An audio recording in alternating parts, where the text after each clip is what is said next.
Welcome back. You're watching the program into the second segment here, still talking about the Sagana retreat, the outcome and what it means for the political landscape, and to be specific, the ruling Jubilee party, even as President Uhuru Kenyatta appeared more patient and sought an understanding from the leadership in the mountainous region that has been rumbling. But to what effect will it come down the restive mountainous region of Mount Kenya? Mike, if I may come to you then. Yes. He also, the head of state I'm talking about, talked about the BBI, in which he said, or expressively showed support for the BBI, in which he said that there were some parts of Nairobi I wasn't, as the head of state, able to step foot in, but now because of this, we have been able to, we have managed rather, to contesting Kibra, defeated, our candidate came second. And that again, he said, explains perhaps the need for the coming together of me and the opposition chief, Raila Odinga. But then again, he is a president who, on many occasions, wanted a sort of reverse psychology from the region, but it never gave him a response. Number one then, did that happen because of the dire economic situation in central Kenya? Number two, is it because of the shifting political ground owing to the well-oiled machine of the deputy president campaign tool? Number three, what do you think is precipitating the president to convene this meeting when on two occasions spoke in his native Gikuyu language and there has been no response whatsoever from the ground in terms of the political response? Thank you, Ayub. But first, let me say something about your earlier question to Benji about why some people were not allowed to sit in the VIP and some people were allowed, like my friend Kuria. And to top up on that, because then it's in regards to Ruto, in a way. When the president says that I know what I said and I know what I'm supposed to do, does it then clearly show that indeed that's a nod for the fact that he's going to support Deputy President? Yeah, that's commitment. That's commitment. Yeah. All right. It's okay. First, let me address the Kuria thing. Yes. It was the height of disrespect for the president to call a meeting and then Kuria arrives after the president has arrived. You don't do that. But sometimes they do however powerful you are. But Mike, to be fair to Kuria and to be fair to the viewers watching the program, Kuria came. He wasn't allowed to access the dais. First say he was late. He came after the president. Yeah. But Maoka Maore, an MP, who also came after Moses Kuria, was allowed to access the VIP dais. What was the message then? The message is this. The message was that they perceived Kuria to have done so deliberately. Yes. That was calculated to come late. I've been around these guys, so I know how the game is played. So that is Kuria has been mobilizing politicians, has been mobilizing the ground, and so he came to make a grand entrance. And that's wrong. It's a breach of protocol, and it's disrespectful to his excellency. And to steal the thunder from under the feet of this guy. Correct. Right. Yeah, it's wrong. Go ahead. Yeah. And they know each other. They know those games. He's his MP. That's exactly. He's MP. So Kuria must not be spared, even though he's my friend and yours. He did the wrong thing. He should not do it again. Now, you've talked about the shifting grounds in central Kenya. Or is it that the DP's aggression has gained ground in central Kenya, so the president feels a bit threatened? It has. The truth is, it has, because the DP is more outgoing politically in this term than number one. Right. When was the last time you saw number one in Bungoma? Or in Wajir? Yeah. When did you last see him? That is the president? Yes. 2017. You see? And number two? He's all over. He met in the first... And in 2 months, we're in 2020. Yes. Yeah. In 2 months, we're in the year 2020. And he made more than about 30 trips to central and western Kenya. 17 in central Kenya and about the Who, rest the DP? Yes, the DP. Yeah, but the problem with that is that 30 trips is basically campaign. All right, what then does it mean? So, is the president, of course, was this a political strategy that one would consider, as an art of war, where now the president is now gathering them, befriending them in a way, and then ensure that they have put their guard down, and then he's going to attack? Maybe he'll do that. But I wanted to talk about why there's a difference between the DP's approach and number one's approach. Yeah. Politics is about visibility. If you are not very visible, it's very easy to become irrelevant. That is why Ruto appeals in the central Kenya region, because he's usually with them. He talks with them. He interacts with them. They see him. They can relate with him. They can predict him. what he's going to say, how he's going to react. But you see, when this guy, number one, stays away from them, it's like a parent who is away from the family. It's very difficult to connect and to feel at ease in each other's presence. Right. So it is real that he has to deal with that problem in Mount Kenya region. And not only in Mount Kenya region, throughout this country. Because the DP is moving around a lot. Hate him or love him, but he's very active on the ground. And it pays dividends in politics. Kuenda tu mahali na kutwanga siasa is usually very important, because people think about that last visit and what you said and who you came with and what they said. At least he's always in people's minds and they're talking about him. Now, when the president talks about Kibra, he had very interesting, the views he gave about Kibra was very interesting, according to me. According to him, there was no violence. According to him, it was very peaceful. For me, I could only think that about three things. Either he was fully briefed that Washiali and Halwale and Didmas Baraza would be thumped in Kibra, so he didn't give a damn about it. That is why he did not see it as strange. Or two, which is very unfortunate, he could be used to big-time violence, so what happened in Kibra was, hiyo ilikuwa shadow too. Hiyo kidogo, that should not bother anybody. He actually gave it a clean bill of health. Yeah. That was, to him, that was annoying. The third scenario that came up in my mind is that he was sending a message to Kenyans that you are literally on your own. Whatever happens, whether you are thumped in Kibra or in your neighborhood, that's actually none of my business, and it's your headache, and you should deal with it. That is why I found his comments on Kibra very interesting, probably even entertaining in themselves, because they are deep issues that he talked about. The fact is, there was violence. The fact is, people were beaten. Right. Not less than members of parliament were beaten, and we saw them running. Yes. Some were even hospitalized. That should not be allowed to happen in a civilized and peaceful nation. As, of course, the people would ask Benji. Yes. Who is fooling who? And then looking at the utterances of one Kimani Ngunjiri, as a member of parliament, Bahati, coming out to say that, President Uhuru Kenyatta should wake up to the fact that, even the four leaders or the previous leaders, of course, were not working in tandem with Hawa Watu, and I'll use his words, and we all know Hawa Watu wanamaanisha kina nani. So when he says, or he cautions the president against working with Hawa Watu, what does it mean? He says, your very own father is the one who started the battle or the rift that we witnessed today between the Luo and, of course, the Kikuyu, escalated to the level of course, Kibaki. Who are you to assume that you would work to bring unity? I mean, should we just overlook such utterances or even say it's okay? Well, this could be a special case then that will seal the gap that is there between these two key communities in the country. Yeah, so Mheshimiwa Ngunjiri would, his comments would underscore the importance of BBI. In making those utterances, in making that argument, he would then be unwittingly making the president's argument and the former prime minister's argument that we need BBI, etc. What it also demonstrates is that sometimes the more things change, the more things remain the same.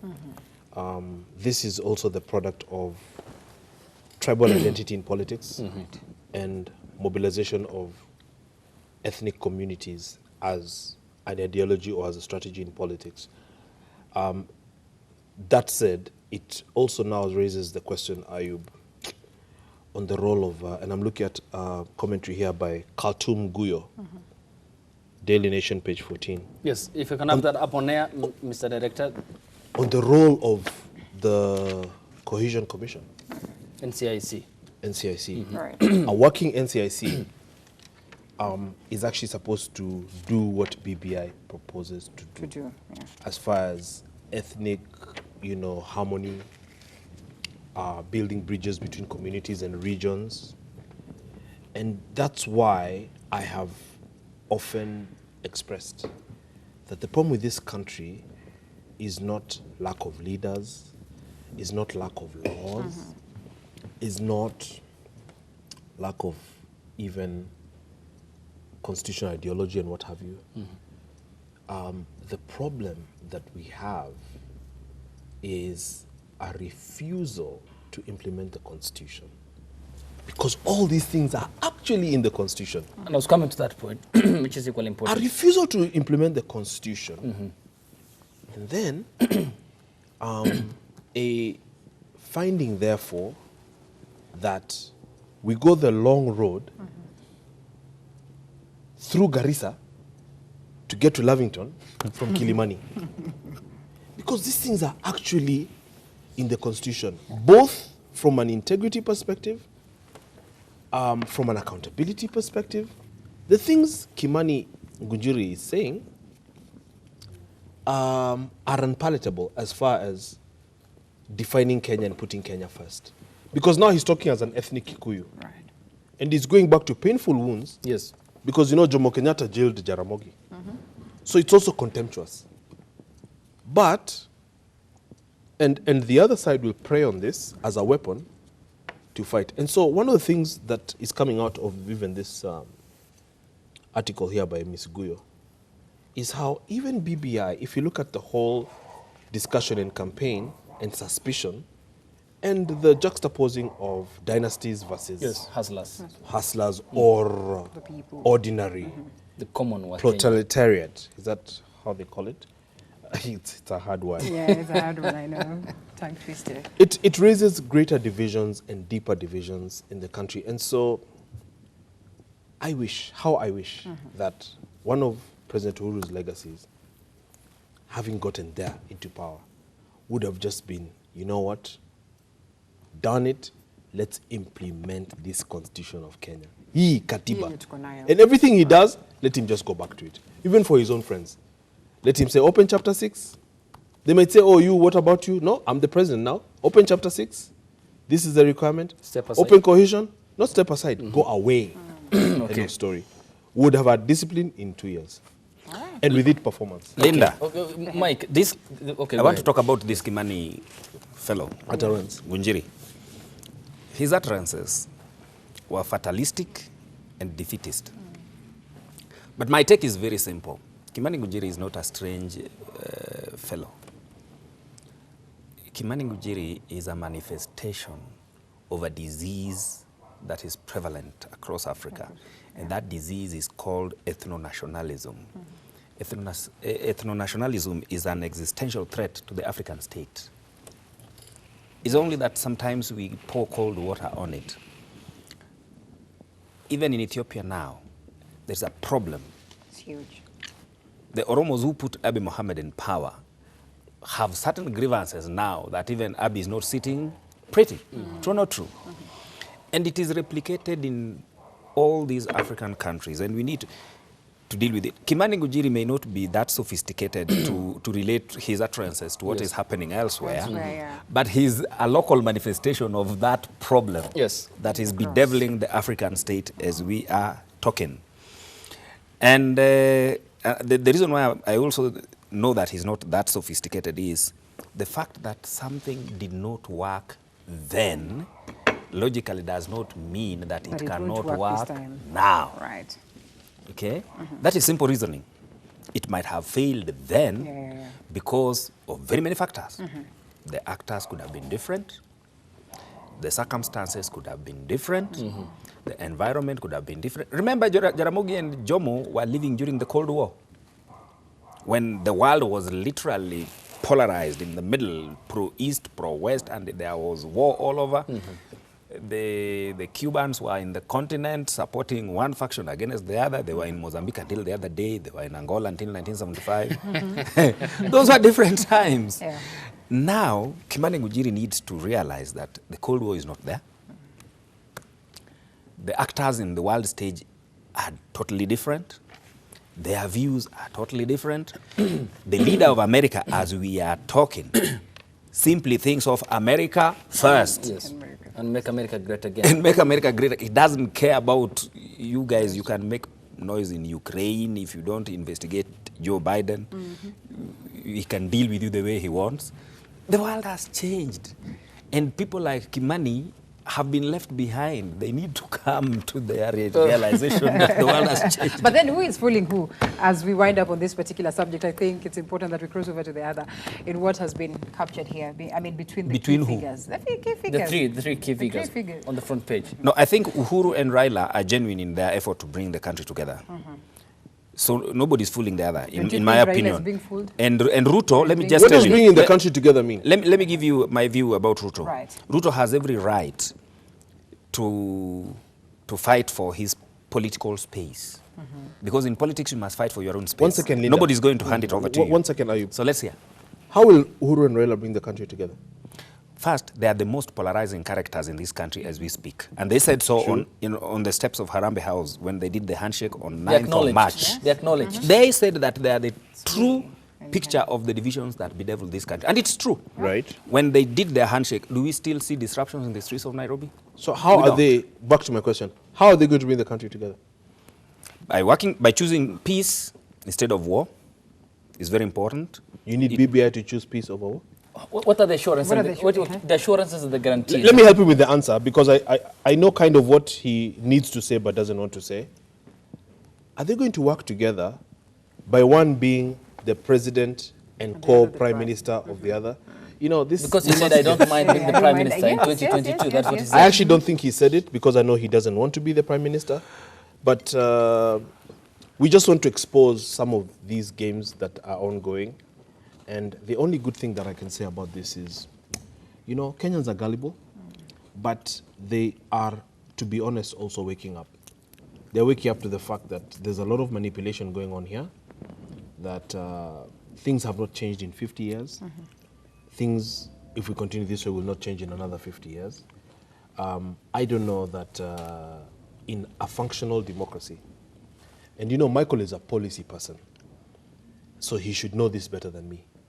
I don't know that in a functional democracy, that the two leading most polarizing figures in Kenya today should be the sons of the first president and the first vice president 50-something years ago.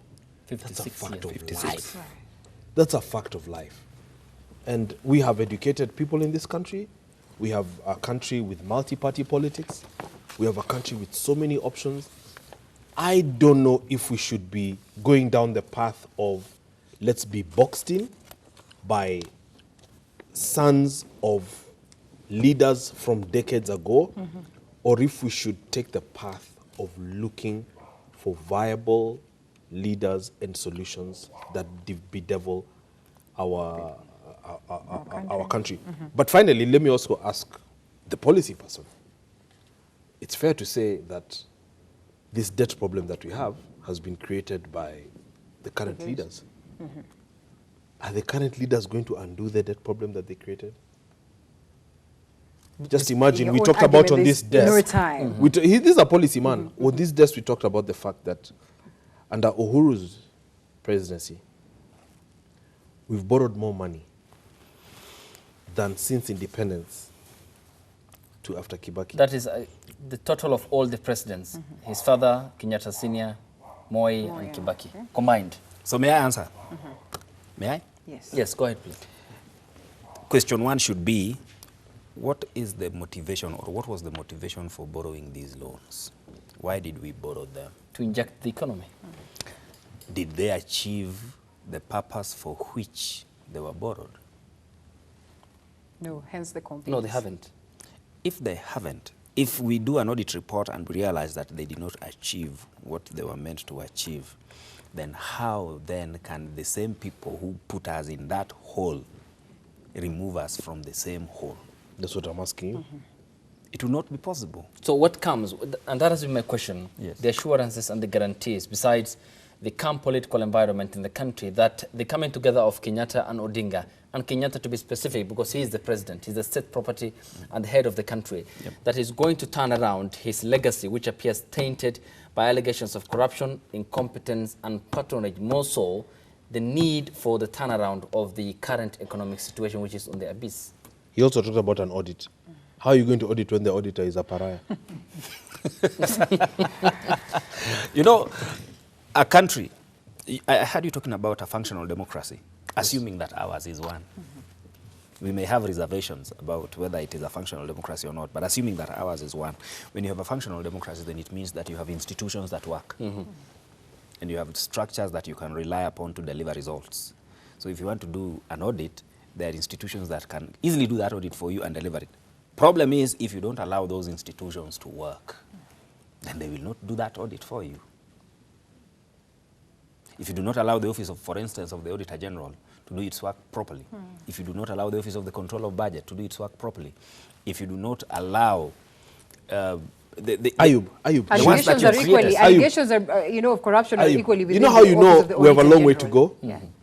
Should anyone have, and even if you read the Constitution, should anyone have the powers to allow or not allow? Can President Trump decide whether to allow the FBI to look into his conduct, to look into his taxes, to look into... He cannot. Because they are... But that's exactly my point. And that's why I say... So within our very own country, okay, well, sort of makes sense. The certain institutions... Linda, Benji knows as well as all of us here know that there are so many ways that this current government has undermined independent institutions. Yeah. Right. We know very well, for instance, that there's a time, there was a meeting in State House when the president was asking the Auditor General, sasa unataka kuenda America kufanya nini? You remember when the Auditor General said they wanted to follow the Eurobond and up to... do some tracking so that they can corroborate. And he addressed him directly, akamuuliza, sasa unataka kuenda America kufanya nini? You know, wasn't that a form of intimidation? It was. Well, the Constitution guarantees that this is an independent office. office. This could be in the public domain, and he was summoned a couple of times in State House. Yes. Where he was asked to shed more light. We have interfered with our independent institutions, Can't we even go against though the odds? Our Constitution allows the them figures to exist. there go against the odds. Of course, the nullification that we witnessed was historic, and in what many people thought would not happen. I mean, can they just go against the odds? And what was the fruit of that? Yeah. That the judiciary said another institution, the IEBC, which is an independent institution, presided over a process that was marred with irregularities and illegality. Illegalities. An institution exposing the rot in another institution. Yeah. What does it say about the entire system then of the independence of the institutions that are constitutionally guaranteed in the country? Ayub, now you are wrong. Who said that institutions are supposed to cover for each other when there is a mistake? Compliment. But he's did the right thing. Compliment So each the other. judiciary was right. They said, you guys, you did the wrong thing. And even though we belong to the same government, okay, you did the right thing. This was my point, Mike. But he's not condemning it. Okay, the Supreme Court did say that the process as IEBC presided over as the umpire was marred with irregularities and illegalities. Correct. So it laid bare Yes. that IEBC did not conduct the process as And that's the required way it by ought to law. be. Yes. So my case in point, my question is, Yes. we're having an instance where one institution, an arm of the government, is exposing the rot in another institution. That's the way it should be. Does it explain then the deep problems that we are in terms of the capacity of the independent institutions? It explains the justification for the existence of those institutions. To check on each other, to audit each other, and to explain to the people what's really going on. Why how then does it institutions not work. go to that level of, giving us the ultimate solutions to it? Because we've seen them, trying to flex their muscles, trying to act as though, yes, we're going to act independently. Then all of a sudden, there's some level of calm. Is that the kind of interference that you're talking about? No. You see, like when the judiciary nullified the presidential election, if you remember pretty well, it said, you guys, the IEBC, I'm not going to point at Benji here because he's my friend. let me point at somebody imaginary. You guys, I'm giving you another chance 60 days to do a repeat of this exercise and make sure you do it well. And if you don't do it well and it comes back here again, we'll do the same. We will do the same. Correct. Well, you remember? Well, it went back Okay. there, and they did not do the same. That statement, Iliwasha Let's also look at it from this different perspective here. Sometimes I forget you're on air. One director, if we can have this picture up on air, because it's a cartoon expression of today's Daily Nation edition. And it's all about the business class, the economic class, and beneath that is the what happened at the Jomo Kenyatta International Airport of the Kenyan who hid in the wheel compartment of Boeing jet that took off from Jomo Kenyatta International Airport and that was set for landing at Heathrow in South London. Two different perspectives, Benji. One. I'm sure you saw my tweet on that. Yes. Yeah. Manyasi did say, according to the investigations by Sky News, that he wanted better life. Yeah. He wanted better economic opportunity to better his life. Yes. Because he was paid 300 shillings a day by the cleaning company, Yeah. which again disowned him. Yeah. As per the investigations. The airport authority did say that we have no record of Manyasi here because we have the biometric registration system. Cover up. Okay. Yeah. Number one, does it explain, or is it just a microcosm, a drop of many Kenyans who want to venture into prosperous other parts of the world to have these better opportunities? Number two, the security situation at the Jomo Kenyatta International Airport. Just less than a year when we had given the nod by the authorities in the USA of the direct flights between New York and Nairobi. Does it depend that? Yeah, that's a good question, and I'm quite well placed given my many years living outside as a young man and just having the opportunity to contrast life between here, London, here, Washington, Chicago, etc. Just before I touch on that, Ayub, hey, you guys have really stepped on a live wire by reminding us about the exact text of that ruling. And I remember on the rally that followed. We shall revisit. The We Shall Revisit rally. Everyone focuses on what the president said. Okay, Benja. But people forget what DP Ruto said. DP Ruto said, and I quote, alafu ile koti ilisema wakiletwa tena watafanya hivyo. Sala la wangwana. It was so serious. And let's just laugh because it's very painful and unfortunate. Having said that, Benji, can I just interrupt you? We take a breather. We take a breather because of time. Come back, finish up on the point, and we head to the maritime issue and the sort of understanding between Kenyatta and Farmajo regarding what they say the ICJ will not hamper our neighborly relations in the geopolitical context on let's take a break, Africa region. After the break, though, we are coming back to discuss that, and of course, the attention will be on the Horn of Africa region. The number is 0791478990. The hashtag on Twitter is NewDayKE. The short SMS code is 40920. Stay tuned.